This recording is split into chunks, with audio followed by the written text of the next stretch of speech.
Hello, students, and welcome to the second lecture, which is related to Oedipus Rex. This time, we will be discussing the themes of the play, some motifs, and some symbols in the play. Let's begin with our presentation.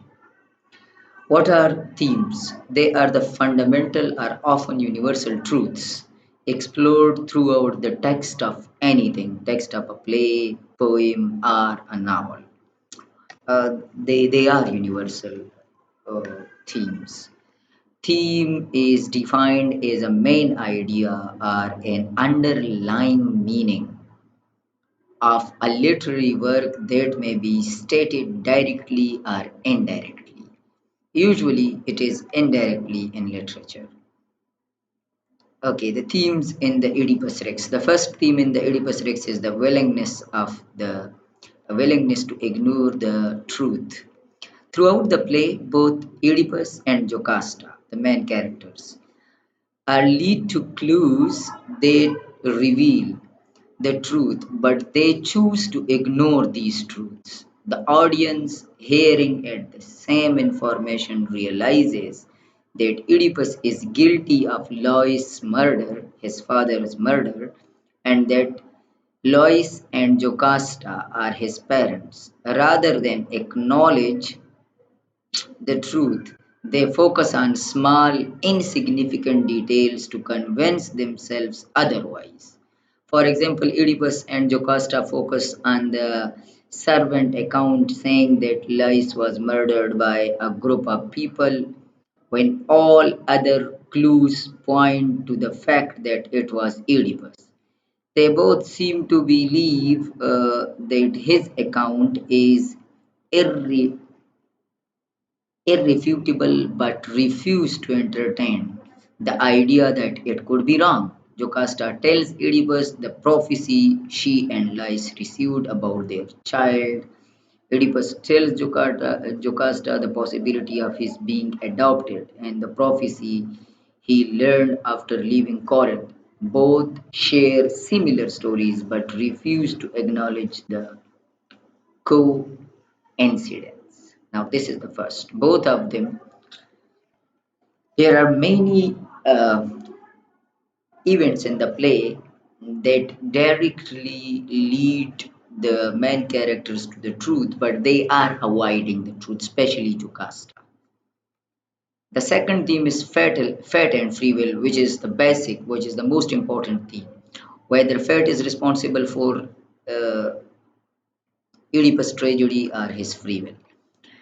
In ancient Greek, the people worshipped and feared the gods, believing that they had the power to control their lives. Oedipus' fate is determined for him from the moment he is born, and later revealed to him when he leaves Corinth. Jocasta and Lais try to fight their fate, believing that they can rid themselves of the prophecy by killing their son and abandoning their son. It allows him to return to Thebes without knowing his origin. Oedipus tries to fight his fate when he sees the oracle at Delphi because he tries to avoid the well of the gods by fleeing Corinth. He ends up on the road to the Thebes and consequently fulfills the prophecy by killing his father and marrying his mother. Now, this is another theme. His fate is predetermined by the Delphi, although Jocasta and Lais they decided to kill the boy so that they can avoid this fate. But uh, Oedipus was adopted by the king of Corinth, and then when he became young, in order to avoid his fate, he goes to Thebes, but he meets his fate. And now it shows that fate is everything for the character. But on the other hand, his free will, he could go back to his Corinth, his home, where he was brought up, and he could avoid the fate there, but chances were against him, or he chose the wrong way. Now, this is a dilemma whether his free will or his fate are responsible for the truth. It seems that his fate is responsible. The other theme, the play teaches the lesson that fate is predetermined and cannot be changed. Now, fatalism or predeterminism, which is a basic theme of Hardy's novel, can be a theme, is a theme of this play. The characters, in trying to fight their fate, only make it happen. Additionally, trying to fight their fate causes them to suffer even more. Oedipus has free will when he decides to discover the mystery of Lai's murder and his origin, but only reveals the fate that was destined for him. Again, we have motifs in this play. They are different from themes because they are not big universal questions that the text explores. Motifs helps to enhance the theme. Motifs are the aspects they occur repeatedly in a text. They are significant ideas that enhance the meaning of the text as a whole. Now, the first motif is sight versus blindness. There are two meanings of sight in the play: physical, being able to see, and having the gift of sight or prophecy. There are two meanings of blindness in the play: being physically blind or being blind to the truth.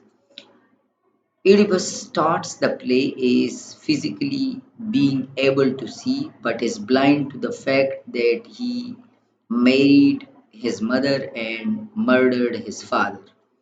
All the clues point to the Oedipus is the murderer and reveal his origin, but he is completely oblivious to what is presented to him. Tiresias, the blind prophet, is physically blind, but he has the gift of sight. He is able to tell Oedipus the truth about Lai's murder as well as his origin. There is a strong relationship between the two concepts where a person cannot have both forms of sight. When Oedipus realizes the truth, he becomes physically blind, but spiritually he is now seeing things clearly. There is another motif, and that is action versus reflection.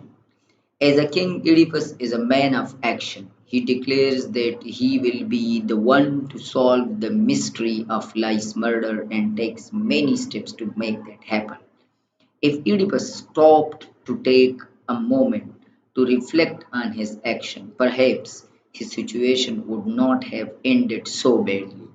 Oedipus quickly accuses Creon of murder and treason, curses the duel, and wishes eternal suffering for the cause of the pollution in Thebes. Oedipus could have greatly benefited from taking a moment from stopping the action to reflect before committing most of his action that lead to his downfall and tragedy. It could be stopped, but he never thought of stopping his actions. He just so active in the play and he acted upon all his decisions and thus he came to his tragic end. We have another motif in this, and that is prophecy. Throughout the play, the main character rely heavily on the prophecies to reveal truth in their lives. The characters can choose to believe the prophecies or ignore them. Creon, Oedipus, and the chorus believe the prophecies are the oracle, and Tiresias in the beginning and the play Jocasta has a decidedly negative view on the power of prophecies and believes they carry no weight. Oedipus, although he chooses to ignore the power of prophecies early on, learns his lessons about their truth in the end. Now we have symbols. Symbolism is the use of an object representing another to give it an entirely different meaning that is much deeper and more significant. There are some symbols in the play. The first symbol is Oedipus' swollen feet. Oedipus gets his name from the fact that he was Left in the mountains with his ankles pinned together, Jocasta explains that Lais abandoned him in this state on a barren mountain shortly after he was born. The injury leaves Oedipus with a vivid scars for the rest of his life on his feet.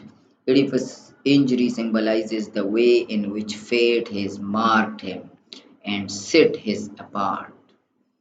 It also symbolizes the way his movements have been confined and constrained since birth by Apollo's prophecy to Lois. The, the other symbol is the three-way crossroad. Jocasta says that Lais was slain, murdered at the place where three roads meet. This crossroad is referred to multiple times and symbolizes the crucial moment long before the events of the play when Oedipus began to fulfill the dreadful prophecy that he would murder his father and marry his mother. A crossroad is a place where a choice has to be made.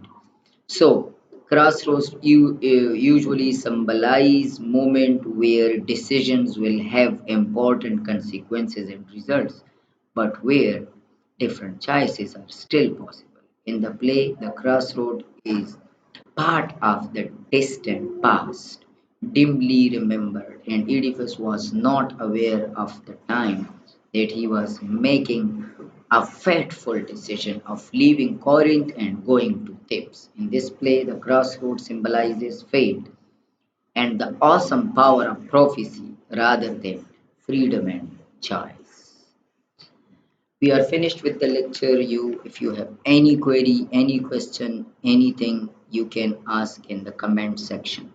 I'll definitely answer to your questions. Thank you so much.